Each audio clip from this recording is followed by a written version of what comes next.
Hello and welcome to Tea Time on Plus TV Africa. This is the afternoon edition and my name is Elsie Godwin. I'm here with Ifeoluwa Omai and and Ajewole. It's fine. Ife, right? Hi, I said you'll be here today. You did say that, and here I am. See, I must like you. I guess. How you doing? I'm good. And how are you? Well, how are you? Do you want to tell us what happened this morning? Oh my goodness. So I've become the talk of this office because people seem to enjoy your story. My misery. It's not a story to me. So I try to be gangster today. I said, okay, let me save some coins and let me try public transport. I mean, in Aussie I use public transport, in SI I use public transport. It's not a big deal. I can do this. Girl power. Okay. I've tried it before a couple of times, but I always go with someone. And go with someone, I don't know, maybe it's because I'm too busy talking. I don't really feel funny. I'm just like, yeah, let's just do this. I was like, today, let's do it ourselves. I get out of the estates, and I see an officer in his uniform, and I ask him, I'm trying to get to Landmark. I gave him, the biggest landmark around the office. I need to get to Landmark. Where do I go? Where do I take? I think said of Alinde or something, but tell them you're dropping off at Sandfield. It's like, all right, no problem, that's easy. So I get into the bus. I tell the driver Sandfield. He's like, okay. And then he said, where am I going? Like, where did it go or something? And then I was trying to explain it, but I knew my accents usually either gives off the vibe that I'm easy target. So I tried to speak Yoruba, and that was a feel. So I was like, Ejosa. You were telling conductor Ejosa. Wow. Mofelosi, Landmark, and Nibonima Bole. So I just saw people's head turning around. I was like, okay, let me just switch back to English because this is clearly not working. I was like, please, sir, can you just tell me where to drop and stuff? Someone told me something. I was like, okay. And the bus keeps going and going and going, and all the familiar faces, because people were asking me, like, at the back, like, oh, madam, wait, why are you going? Tell me so I can explain it, for me. All those familiar faces dropped off the bus, like, so just me and a bunch of strangers and an angry conductor. After I started to see all the familiar faces get behind me, I'm like, where are we going? Please, sir, I'm going to... Uber driver, I said Uber driver. The conductor just changed and was like, I don't know this. Okay, I'm just gonna get down. I get down and I don't know where I am. Luckily, Elsie called and I was like, okay, I'm just gonna call an Uber. Let me just fuck this coins. I mean, pardon my language. Just get rid of it and just spend it, please, before I get lost. If I know it, I'm in Nikate going to Aja.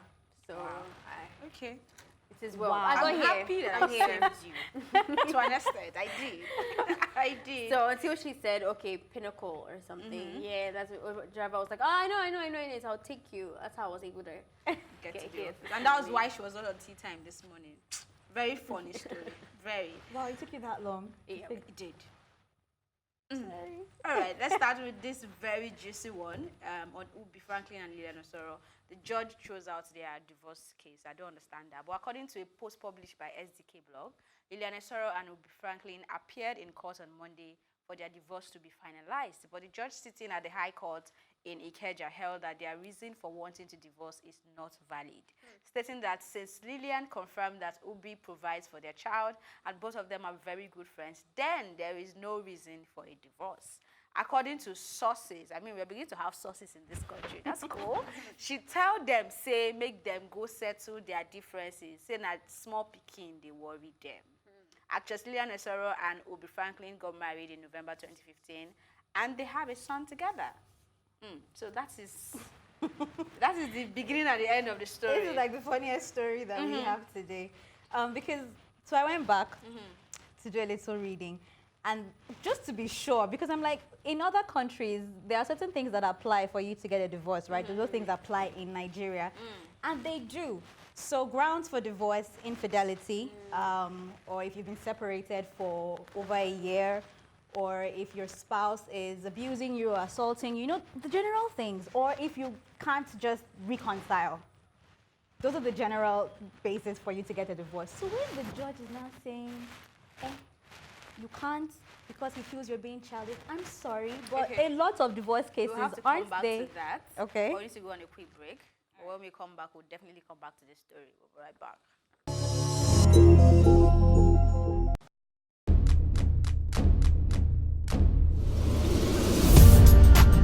You're watching Plus TV Africa, and this is Tea Time. I loved the energy when I came in here. It was so positive. I was like, I can live here. My real names are Akbofiofobo, Akborobomemere. I think my father is a comedian because most times when he calls me, he's like, yo, make sure you use condom, you know, them girls out there. So are you telling me I should have shot my shots? Ife, you have a younger brother. Age is nothing but a number. What? I'm a vampire.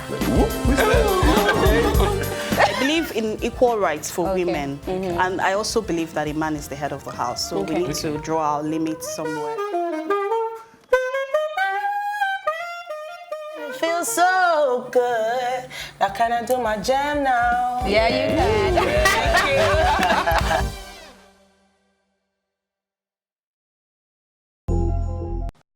Welcome back. Before we went on that very quick break, Ajewole was talking about the case we have on ground. I don't know if it's still a case, but Lilian Esoro.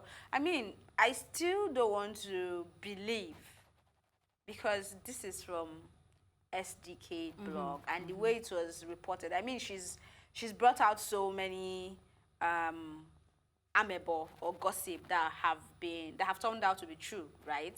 But this one was not. We didn't see any court document. It was just somebody said they were in the court, and she had to type the pidgin English the way the person said it, right? So I don't know. You were saying something before. No, the truth is, it doesn't make sense, which is actually my own standpoint, that whether it's true or not, and I think that goes in line with what you're saying. It's tilting towards fake news, because it's really not even possible for you to say that, because he checks all the boxes. I mean, well, assuming the stories we see on social media are true, infidelity check, separated check. We might know he checks all the boxes, but the judge still have to decide based on what she is reporting in court. Right, but they've been separated, is what I'm saying, for over a year. That's the and that one's public. They've been separated for over a year. It is possible for a judge not to approve a divorce. Not necessarily saying it's impossible for you to get divorced, but they're saying, go work on this, and they'll give you things like, at least abroad, they'll give you things like a counseling period that you have to attend, community whatever, assignments, then homework, after that, and all if you that still stuff. decide. You then decide after that you are free to go. And I think that's why her thing is, because even if you've been separated for a year, they've only been married for 3 years, 4 years, 2015. Oh, yeah. So it's not a very long time. And I think that's where she's coming from, that you guys are obviously having normal marital, that's the impression I'm getting, like normal marital issues, right? So she's saying, go back, first of all, and see. And the reason I think she's saying that if this story is true is because of how well they're co-parenting. If it was a deadbeat father, deadbeat husband, they're not even talking to each other. It's like, see, you're obstructing me. That's also my problem, because are we beginning to feel like until the ex-husband and the ex-wife are on each other's throats and want to destroy each other, then we agree they are not good for each other. Maybe not on each other's throats, but if they're not talking to each other, or like you're so not relevant in my life. They don't have to not talk to each other. But if you're co-parenting together and you're working fine, I think it's okay for the judge to say, do you want to look at... Are you trying to say because we're getting a divorce, then we cannot cooperate? That's what we've been preaching. We're trying to tell people that, yes, you're getting a divorce. I get her point.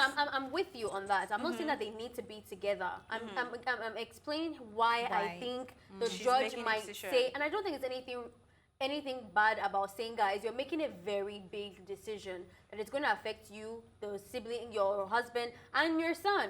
Think about it, especially if I don't know your story and I don't know who you are. Sometimes it is women empowerment, yes, but sometimes people just need to be patient and work things out. And she doesn't know what the case is, so she's saying, take a break, look at this thing properly, and if you're still, I'm hoping that's what she's doing, and if you're still like on that verdict, then sure, come on and get a divorce. I like that you're looking at it from that angle. I just think way too much has happened, and I mean, when you go to court to get a divorce, too much happened online. But there are prosecutors involved. Don't forget. Yeah. There's proof. When you want to get a divorce, you have to go with proof. But do you think? Right? Do you think? So I'm assuming by what you're they saying did their now, job. They can come back and say we still want to stay married. That's a very big if. It is very possible.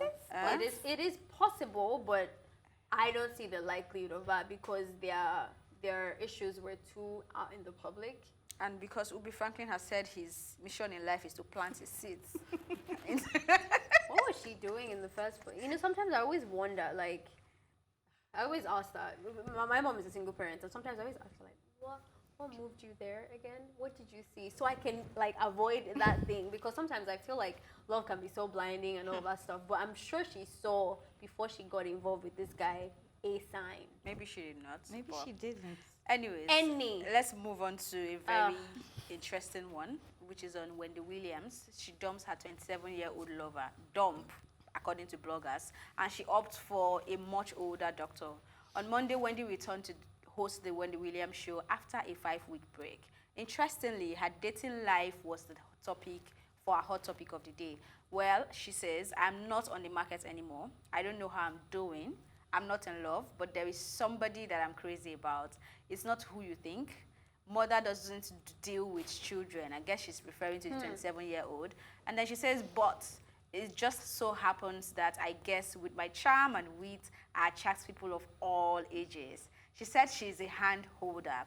I think she was referring to the fact that they saw she and Mark, is it Mark Tomlin, right? Yeah. On the streets of wherever they are, and they were holding hands. And she's saying, if we go out, I'm holding your hand. I went out last night for a dinner with my executive producer, David Pella, and I held his hand. She went on to say, yeah, I think I'm messing around with a 27-year-old, she repeated it, 27-year-old boy. Quite frankly, do find me attractive. I get it, but when it comes to time for the comfort of a man, I need somebody in his 50s too. And he's got to work. She went on to hint that he's a doctor and wouldn't say one more word. So, I just wish Ife was here. I wish Ife was here, because when I was saying, I don't think this chick is okay. You're dealing with this young boy. Let people be, man. You're too much in their business. Blah, blah, blah, blah, blah. Wait, you said she what? You don't think I was what? saying that this thing is a fling, and there's nothing in-depth about this relationship, and I don't think she's finding happiness in all that she's going through and all of that stuff. And I didn't even say that off the back of age, because I, for one, don't really do age. I don't even date my mates.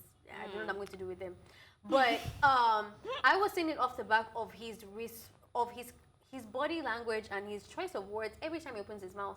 She'll have videos, she'll be breaking down in front of a paparazzi, and he'll just be on his phone, like checking it out and like not bothered. And I was just thinking, this is a joke. This is obviously like a... And if I kept saying, no, you can be happy, maybe she's truly happy.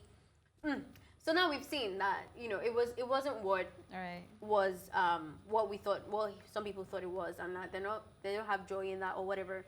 I just don't like the way she's not really like, let me just say, water down the whole thing. Like, you were referring to this man as your one and only. You put pictures with his hand and saying there's peace and so, and now it feels like she just used him. Yes, and it's okay to let me not say use.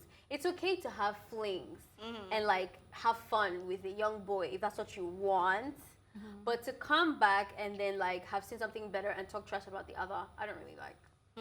But you know, you just said now that you didn't even think the so-called young boy was feeling it. So what if they were just friends with benefits or something? Or just friends. What if they actually didn't date, which is what she's saying? It is agreed completely, that's fine. But your condescending tone after you've moved on to your fancy doctor is what I'm saying I don't like. And like, she's saying, I think the one I don't like is she's saying that she needs someone in his 50s too. I mean, the guy you're even getting a divorce from is not in his 50s. Like, didn't you think of it at the time that you need someone older than you are to feel whatever it is you want to feel right now? I don't know what it is, but it's best known to her. Honestly, Wendy Williams is a drama queen. And that's why she sells. So whether or not this new person that we don't know about is real, because honestly, she can't tell me. The drama has never really been about her life. Yeah, but maybe now she wants to be front and center. You know, it has never really been about her. I don't think she wants to be. Maybe I think she doesn't have a choice. So she's trying to Wendy has a choice. She's trying to direct. She doesn't, because the infidelity was public. The child was public. She didn't have a choice other than to say it. And I remember the first time we talked about this story, I said, this is one person, no offense. I'm not going to give any, like, holding my tongue or trying to be nice or consider her feelings, because she doesn't. She's had invites with other stations complaining about, like with Ellen. Ellen has come to say, you said really awful things about people, about homosexuality, about all these other things, and she doesn't hold back. So I'm sorry if I'm not going to like care or like think about your feelings, because I'm just giving you your own dose of your own medicine that you dish out. However, she's trying to make take a hold of her story and make it look like some bad guy thing. We saw Wendy up and down, as in her vulnerable state.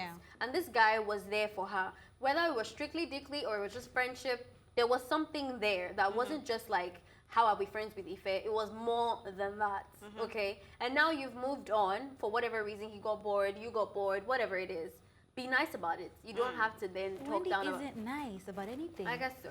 She's not nice. All right. Up next for conversation, original Ariel actor Jodie Benson defends casting of Halle Bailey against recent backlash. The actress, who was a voice in a Disney's 1989 animated fantasy film, The Little Mermaid, on the 3rd of July, the Disney announced that the singer and actress Halle Bailey had been cast in the title. The hashtag #NotMyAriel started trending on social media not long after the casting was announced. Speaking to fans at Florida, Benson defended Bailey's casting by saying, I think the most important thing to tell is to tell the story. We have, as a family, raised our children and for ourselves, that we don't see anything that's different on the outside. I think that the spirit of a character is what really matters. What you bring to the table in a character, as far as their heart and their spirit, is what really counts. We need to be storytellers, and no matter what we look like on the outside, no matter our race, our nation, the color of our skin, our dialect, whether I'm tall or thin, whether I'm overweight or underweight, or my hair is whatever color, we really need to tell the story. I think we didn't get the chance to talk about the story when it broke, when the controversy started, and then gladly we're talking about it right now that she is coming out to defend the decision and the choice. I think it's a good one. I mean, I can't fault her statements from any corner. I don't know, except you saw something that is. It seems you did. Wait, you're not. Did you? I'm going to let you go first on this one. Okay. First of all, I think it's ridiculous that the hashtag #NotMyAriel will even start. She's a fictional character. Are they going to go so mad that the girl doesn't have tails in real life? Are they going to be upset by that as well? Like, it's ridiculous. The fact that we're still in 2019, people are getting iffy about skin color or voiceover. She's not even going to be, anyway. So that aside, with this lady saying it, I think it's almost very white-spoken. The color is important, and size is important, and everything that she said is important. Unfortunately, we don't live in a fairy tale world, but I agree that it shouldn't matter that much like it does today. That's one. Second thing, this story that she keeps emphasizing on is a horrible story. Like, let's be honest about like the Little Mermaid. It's not a very nice story. I don't know why we keep holding on to this thing. There's a lady. Let's not really break this whole cartoon storyline down. I don't think it's a story that actually needs to be spoken at all. I think it needs to be like off the way, and let's create more genuinely loving, less bestiality type movies for kids.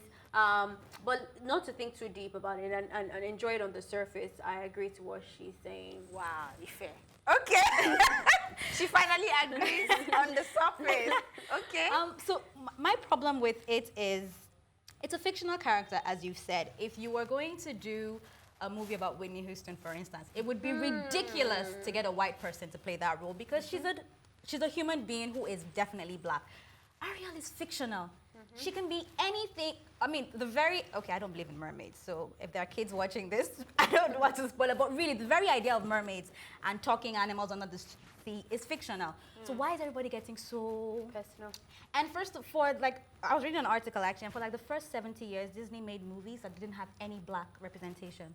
The first one was Princess Tiana, and then now, with all everything going on in Hollywood and everybody clamoring for representation, we have one tweak in a story where the character is now black and everybody is it's one character, you guys. And I don't get, why is there a hashtag?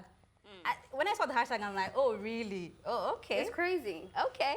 In this day and age, it's really it doesn't crazy. make sense. But we have taken narrative over the hashtag. Yeah, if you that. Go into Twitter now, it's more on like, people are trying to use opportunities to educate them, because everyone who started this hashtag obviously were based on racist stares, like, she's not my Ariel, she's not the white girl in there, and they kept using the whole what's his name, my man, the British, what's his name? What? The British you like him? Goodness. Okay. He's the British guy, dark black man, tall. Idris Elba. Wow. Okay. Idris Elba was casted for 007. Right. That was the response for that. That how can you cast a black man for 007? 007 character was well, and everybody accept the black community accepted that, and now we fought for that. Blah blah blah. You can see where they're going with that, but this is different. Yeah, it's different. Yeah. And we don't have much time. And this next story, I really want to hear what you two are going to say. A man recounts 10 things about his wife-to-be. A young man with the Twitter handle Bob Fondo shared a 4-part tweet that has since become the center of conversation regarding how a woman should treat a man. He wrote, and I quote, I want to share 10 things about this woman before we wed this weekend. 1, when I met her, I had no place to stay. I was sleeping on a couch at a friend's house, and she knew. 2, I found a place later on, and she helped paying my rent for months. 3, she got me my first car ever. 4, my laptop got damaged, and I needed it so much at the time, so I could work on my things in order to earn something. She gave me hers. 5, she covered most costs for our dates for a year. 6, she invested in our first 2 businesses together and opted for me to run them full time. 7, I never met her mom until when I brought my family to meet hers. 8, she celebrated and congratulated me for any penny I made at the time, even when it was as little as $10. 9, she supported everything I was trying to do to make ends meet, whether it earned us money or not. And 10, though I'm very stable and all that now, I know she doesn't really care about those things. She cares about me solely. I know she'd give me anything in the world if she had to, because she has proved it over and over again. Ladies and gentlemen, that's the kind of woman I am or he's marrying. Yeah. So. Okay. So what should we do? Because he's going to say this thing, it's going to trend on Twitter, and suddenly every man is they're going to start a hashtag. If she's not doing this, don't marry her. If she doesn't do that, don't marry her. If she doesn't pay for this, don't marry her. If she's asking you to meet her mom, they're going to start this thing, and it's not even going to go very well, because fine, she did that for you, but that's 2 of you. I don't think it's a standard for any, and I'm saying this not just for the woman doing it, but even for the man doing it. People should stop expecting ridiculous expectations from their partners or their spouses simply because someone has a story like this that they shared and it worked for them. Because very soon this is going to cause problems. I need money for my business. You can't even give me that. My laptop is bad. You're not using your own. You can't. Yeah, no. It's not just because it worked for them doesn't mean that it's a standard or a template for your own relationship. That's just all I'm saying on this. Okay. I congratulate you. You're very strong. Very. And you are loyal. And you are the Proverbs 31 woman that we talk about. Right. I think I would just put this story into context. In this situation, you were able to do all those things and you wanted to. So 2 things, you had the capacity and you had the interest. Now in other people's cases, some women never have to do this because all the people I've dated will never allow me to pay for a meal, even if I begged. Except I pay for it before you get there. So I'm not around men that are just like sitting there waiting for me to give them their laptops and buy them cars and start their companies for them. And like really, I've never been in that situation. But I'm glad she did that for herself. I just hope it's from a good place and it's from an empowering place, not because she felt like that is what you would use to prove my worth or anything. So if that's from a good place, kudos to you, girl. Now, anyone else reading this story, like she said, please, please, please, that is not the intention. As a strong feminist, and I always preach equality on both sides, and I've always said equality doesn't mean the same. It just means in each capacity, give them what is deemed necessary. If I can help you as a woman, I will. If you can, you will help me. But there's also the if I want to. I don't think I am solely responsible to make sure that as your girlfriend, you're looking financially stable. I don't think that's my job. Okay, before we go, I know the time is up, but reading through comments and all that on social media, what I saw was people saying there are women women who did way more than this and then the men left them. Of course. I was waiting for that. Of course. I was so waiting for that. So how can you get yourself to that point where you really want to do these things and not think of the fact that this guy can just decide to see another well-made chick and feel like His and be love story overworked was one. nice until he said, "This is the woman I am marrying." Yeah, but he's because saying that about tone, her. that tone already, by the fact that you put it on social media, already starting to prove a point. For me, then yeah. that tone already now puts her as the standard of like the kind of woman I'm supposed to marry. And that's where you kind of lose us because she's done a good thing, yes, but it's not a standard thing. Yeah. Doesn't guarantee It's not a anything. standard. Some men do that for their girlfriends every day, and they end up in marriage, and well, they don't. It's like it's not a big deal. Congratulate your wife, marry her, enjoy your life in peace, and stop tweeting stuff that's not. Very Okay, necessary. stop treating stuff that's not very necessary. And that's how we end up this episode today, right now. You can join the conversation on Twitter by tweeting at us at +TV Africa, or just use the hashtag on any social media of your choice, Tea Time. And until I come your way again, my thank you as always will go to my co-anchors, Ifeoluwa Omai and Ajewole. I'm not calling Ifeoluwa, okay? And the entire production team. My name is Elsie Godwin saying thank you for watching and see you later.